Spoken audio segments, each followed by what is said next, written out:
Dear Lady Love TV. Love Obsession with a Billionaire. Tunghayan natin ang ika-11 na bahagi. Can we be Danielle and Yella for today? What's the difference between the two? She asked. Yella is cold, distant, and full of hate. Yella is mine, full of love, bubbly, just like the woman I am with you now. I explained. Yes, we can be that for today. I smiled so hard, and I just had to kiss her. It's morning already and I had to make love to her again. Nasaan si Mon? I was the one driving. Yela gave me direction on which way to go. She was my map, literally and figuratively. He's with Mom. They went to Disney. Napatango ako. We went to the beach. We acted as couples in love. On Yela's part, I didn't know if she's still in love with me, but I was in love with her. Too much. I never felt like this before. All day, we were just holding hands, kissing each other, making out, goofing around, and just being the Danielle and Yella that we were before. I told myself that if this was a dream, I don't want to wake up. I just want to be with her for the rest of my life. And we made love again in the middle of the day, just right at the back of that big rock near the shore. It was divine. Yella, I, I was about to say that's what's in my heart, but you stopped me. No, Danielle. I thought you wanted us to be just Danielle and Yella. She touched my face. Tinitigan ko siya. I just kissed her. The dreaded time came. It was night and I had to take her back. I held her hand as I walked her to her door. I felt like I was a teenager and I was about to walk my prom date to her door and get my first kiss. Yella. Hon. I caught my breath. The door opened and Sunny emerged. Oh, hey, Danielle. I didn't know you're here. Napatitig ako nang kunin niya yung kamay ni Yella mula sa akin. I looked away because tears were about to fall. Come in, Danielle. Let's have a drink. No, I said. Pinilit kong hanapin yung boses ko. I'll be late for my flight. I looked at Yella and tried to search for something in her eyes, but she looked away. Goodbye, Yella, I said to her. Take care. Iyon lang yung sinabi niya. Tumango ako. I turned away and never looked back. I hated the feeling of being vulnerable. I hated being hurt. But this was the end of the road for us. She's married. She's not mine. And she would never be mine. I love her, but he would not be together. We could not be. This was the closest to closure I could ever have with her, and I just had to deal with it. 2 years later, wag ka nga kung ano-ano ang pinapakain mo sa anak ko. Natatawa lang ako kay Alex habang kinukuha niya sa akin. Si Riz, ang anak niyang magbe-birthday bukas. Nakatuwaan ko kasing bilhan ng chocolates yung pamangkin ko. Si Alex naman ay galit na galit sa akin dahil nagdumi na naman si Riz ng damit. Kinuha niya sa akin yung anak niya at pinunasan yung mukha. Magagalit sa akin ito si Bernice eh. Gago ka, sabi pa niya. Dada, pumalakpak pa ang pamangkin ko. He looked at her with the wide eyes. Anak, hindi naman iyan ganyan. Masama yan. Sabihin mo, mama, dada, love. Hindi. My God. Hinampas ako ni Alex pagkatapos ay hinatak niya yung bar ko. Napangiwi ako sa sakit. Mababaog na ata ako ng tuluyan sa mga kaibigan at kapatid ko. Nang Sabadong iyon ay nandoon kami sa bahay ni Azul. Katulad ng palaging nagaganap, nagluluto si Lay at kami yung tagakain. Daddy Daniel, lumingon ako nang tawagin ako ni Mariz, daughter of Azul whom we fondly called Blue. I guess she liked it because she never objected. 3 years old na siya ngayon at natututo na siyang magbike. May training wheels pa rin siya pero kaskasero. Lumuhod ako at ngumiti sa kanya. Tinanong ko si Daddy kung pagkalabas ng baby brother ko, pwede ko siyang ilagay dito sa basket ng bike ko. Sabi niya hindi daw pwede. Bakit hindi pwede? Di ba ate ako? Sabi ni Dad, kapag may nang away sa kapatid ko, barilin ko daw. Blue, hindi pwede kasi baby pa yon. Hindi pa siya makakatayo. Dapat nakahiga lang siya. Matagal siyang nag-isip. Napangiwi siya. Bakit si Kuya Mon? Nagkasya ba siya sa crib? Bigla ay natawa ako.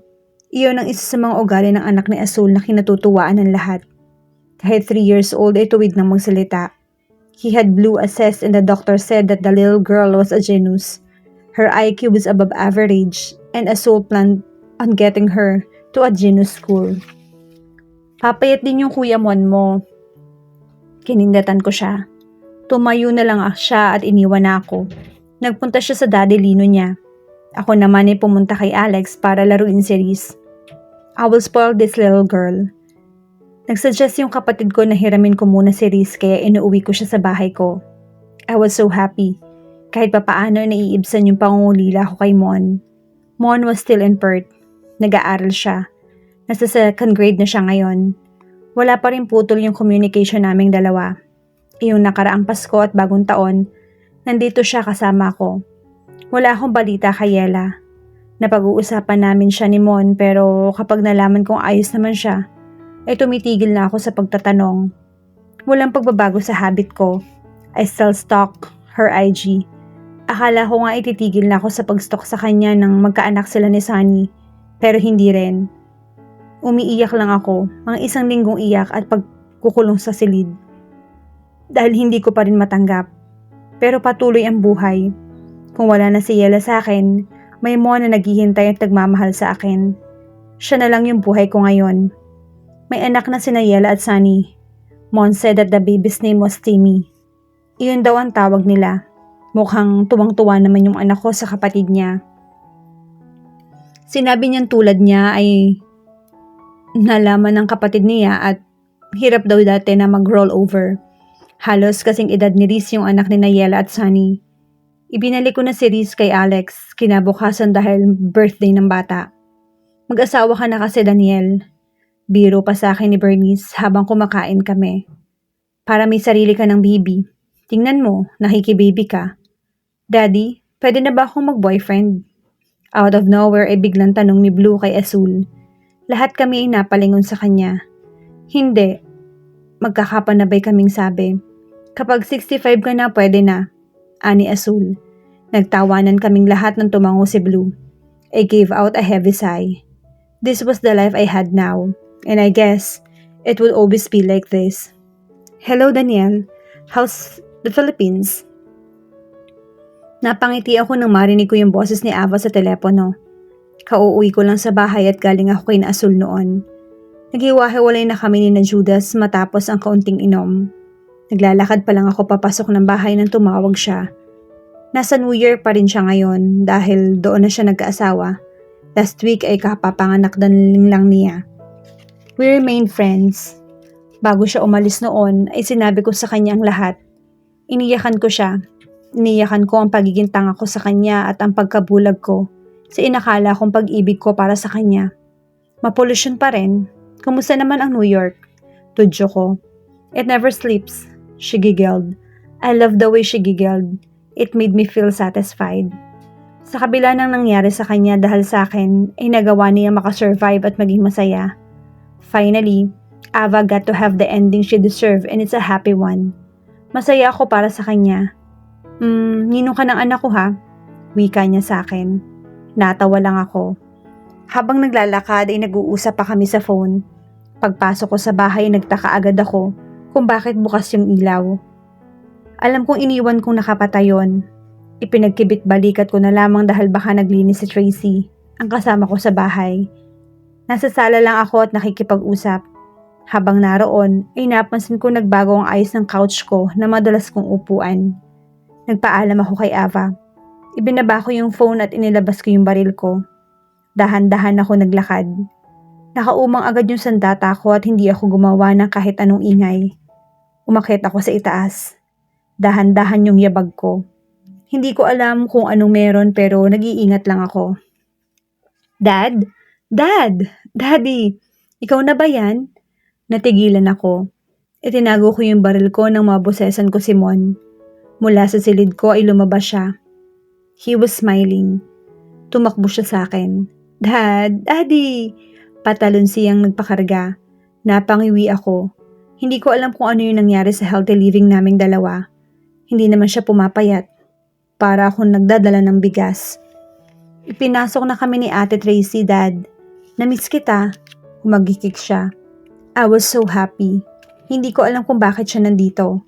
Ang alam ko ay may pasok pa siya pero nandito siya. Pero masaya ako. Mon, I giggled. Tumikhim ako. Anong ginagawa mo dito, big boy? I asked. Dito na kami, sabi niya. Kasama ko si Mom. Parang lumutang ako. Gusto ko magtanong pero hindi ko nagawa. Saan siya nagstay, anak? Nasa room ko. Kasama niya si Timmy. Come, Dad. Karga ni Mon ay lumakad ako papunta sa silid niya. Napapalunok ako. Hindi ko alam kung ano yung sasabihin ko. Kung meron man kasi ako nararamdaman, iyon ay ang pagmamahal ko para kay Yela. Mahal na mahal ko pa rin siya. At hindi nagbabago yon. Bumaba si Mon at binuksan ang pinto ng kwarto niya. Nakita ko agad na natututulog na yung anak na babae ni Yela sa gitna ng kama. Nakapagitna siya sa dalawang malaking unan. Sakto naman mula sa bathroom ay lumabas si Yela. Mukhang nagulat rin siya na makita ako. Hi, she smiled, and I smiled back. Para akong tanga. Kinakabahan ako. Hello, she smiled again. Sorry if we barged in.